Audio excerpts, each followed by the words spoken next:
Selamat pagi, salam sejahtera untuk kita semua. Hari ini kita akan mempelajari materi pada minggu ketujuh, yaitu kesantunan berkomunikasi dalam aspek pembelajaran atau dalam sebuah pembelajaran. Nah, apa yang akan kita pelajari pada materi hari ini adalah yang pertama, mengenai kesantunan berkomunikasi. Yang kedua, komunikasi efektif. Yang ketiga, komunikasi ekspresif, komunikasi respektif, dan implementasinya dalam sebuah pembelajaran. Apa itu kesantunan komunikasi? Jadi kesantunan berkomunikasi merupakan kualitas tutur kata seseorang, pilihan kata, dan cara berkomunikasinya. Maka ketika kita berkomunikasi secara sopan dan santun, maka timbullah sebuah kesantunan dalam sebuah komunikasi. Kita akan memilih bagaimana pemilihan kata kita untuk kita berkomunikasi, bagaimana tutur kata kita, kemudian cara berkomunikasinya. Nah, itu diatur dalam sebuah kesantunan komunikasi. Jadi kesantunan berkomunikasi ini akan mengatur dalam hal yang pertama, apa sih yang akan harus dikatakan. Kemudian yang kedua, ragam bahasa yang paling wajar digunakan dalam waktu dan budaya tertentu. Yang ketiga, kapan dan bagaimana kita menggunakan giliran berbicara. Yang keempat, kapan harus diam dan mendengarkan, dan bagaimana kualitas suara kita. Nah, dari sini kita akan belajar bagaimana sih cara kita berkomunikasi yang baik dan benar. Jadi tidak kita terus-menerus berbicara ya, tetapi ketika kita berbicara pun kita harus berpikir apa sih yang akan kita katakan, pakai bahasa apa ya, lalu gimana ya cara kita berkomunikasi, apalagi ketika di konteks diskusi atau rapat. Di situ ada kalanya kita berbicara, ada kalanya kita mendengarkan, ada kalanya kita memberikan pendapat. Nah, itu diatur dalam kesantunan berkomunikasi. Kualitas suara kita juga diatur ya. Jadi ketika kita memberikan opini ya jangan sampai orang-orang tidak mendengarkan gitu. Kita harus menggunakan suara yang tidak rendah ya, tidak low, atau kita orang lain harus bisa mendengarkan apa yang kita bicarakan gitu.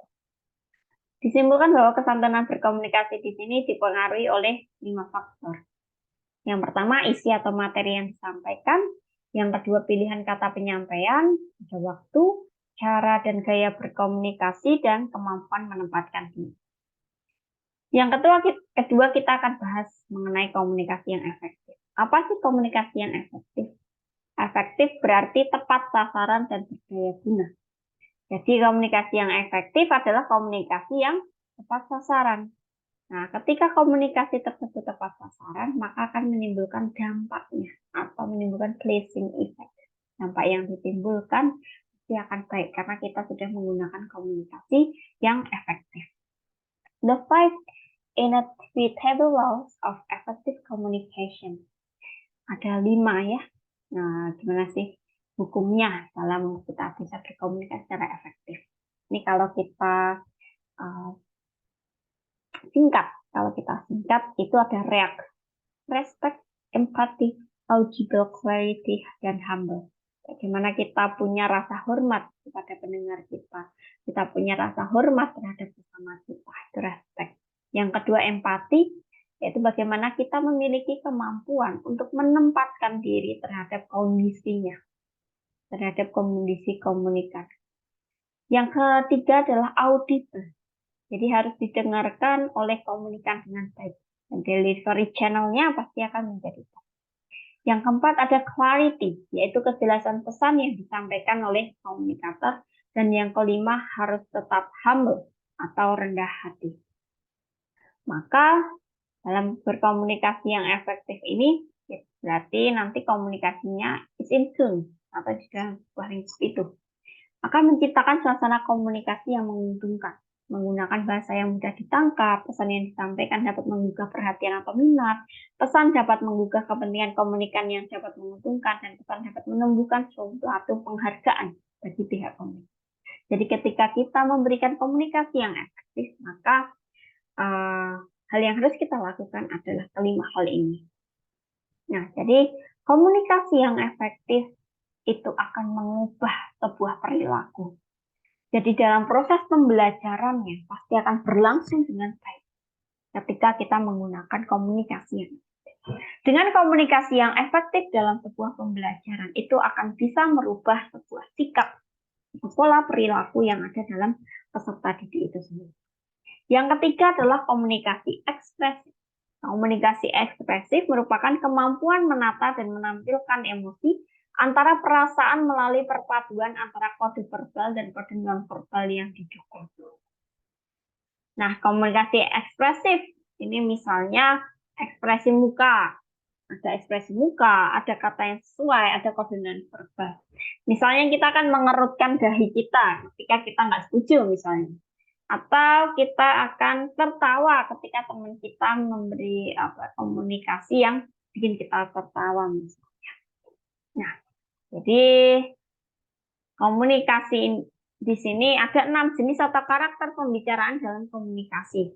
Yang pertama jenis informatif, berarti ada ekspresi kata dan maknanya.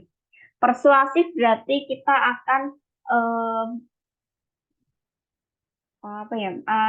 dari persuasif di sini berarti kita akan menggunakan emosi kita, menggunakan pikiran kita, dan menggunakan perasaan kita.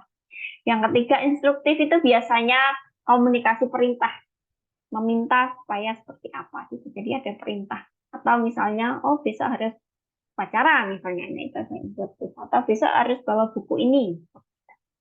Lalu kontradiktif yaitu penyampaian yang bertentangan. Biasanya ada dalam sebuah perdebatan ya. Yang kelima, demonstratif, ada peragaan, simulasi, dan juga edukatif, mendidik dan mengembangkan. Teman-teman nanti pasti akan menggunakan jenis edukatif dan persuasif gitu, ketika di dalam kelas.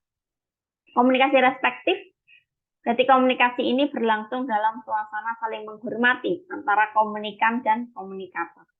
3 kaidah dalam berkomunikasi: formality, hesitancy, dan equality of camaraderie. Itu harus dimiliki dalam ketika kita berkomunikasi. Lalu seperti apakah praktik berkomunikasi yang santun oleh pendidik dan peserta didik? Nah, di sini ada kata-kata. Menurut teman-teman mana sih yang paling santun dari ke-6 kata ini? Ya, mungkin ada yang berpendapat meninggal, terpulang, atau tutup usia ya. Kemudian, nah ini kalau kalimat, mana sih yang lebih santun? Ada pindahkan tempat sampah ini, tolong pindahkan tong sampah ini. Kalau Anda sempat, tolong pindahkan tempat sampah ini. Dapatkah Anda memindahkan tempat sampah ini? Tempat sampah ini sepertinya lebih baik jika diletakkan di tempat. Nah, mana yang lebih santun yang akan kita gunakan? Nah, jadi, kesantunan dalam berkomunikasi itu harus didasari oleh 3 hal. Yang pertama, kesantunan ini adalah properti kita. Sebuah properti ya, santunan itu.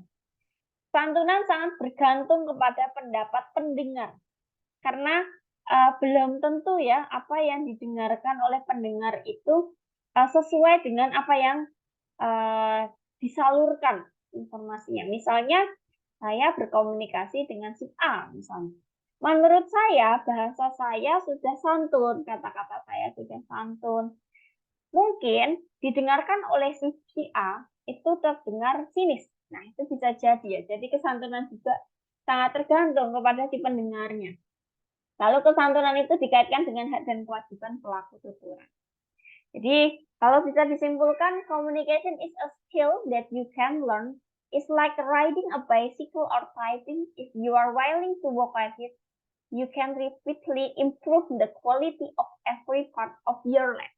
Jadi, komunikasi itu adalah sebuah kemampuan yang bisa kita pelajari, bisa kita asah, kita pelajari. Seperti ketika kalian belajar untuk mengendarai, atau ketika kalian belajar untuk menulis, kalian mulai menulis. Nah, itu adalah sebuah kemampuan ya yang dapat kita pelajari.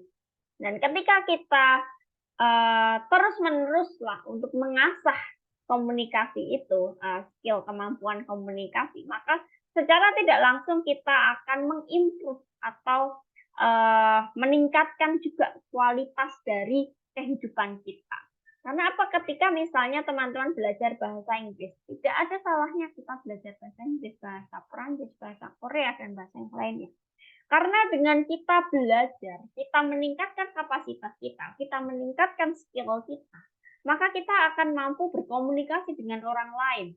Ketika kita semakin banyak berkomunikasi dengan orang lain, maka secara tidak langsung wawasan kita akan terbuka.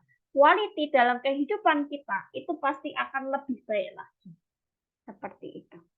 Terima kasih, itu adalah untuk materi kita dalam minggu ke-7. Saya tutup, selamat pagi dan salam sejahtera untuk kita semua. Wassalamualaikum warahmatullahi wabarakatuh.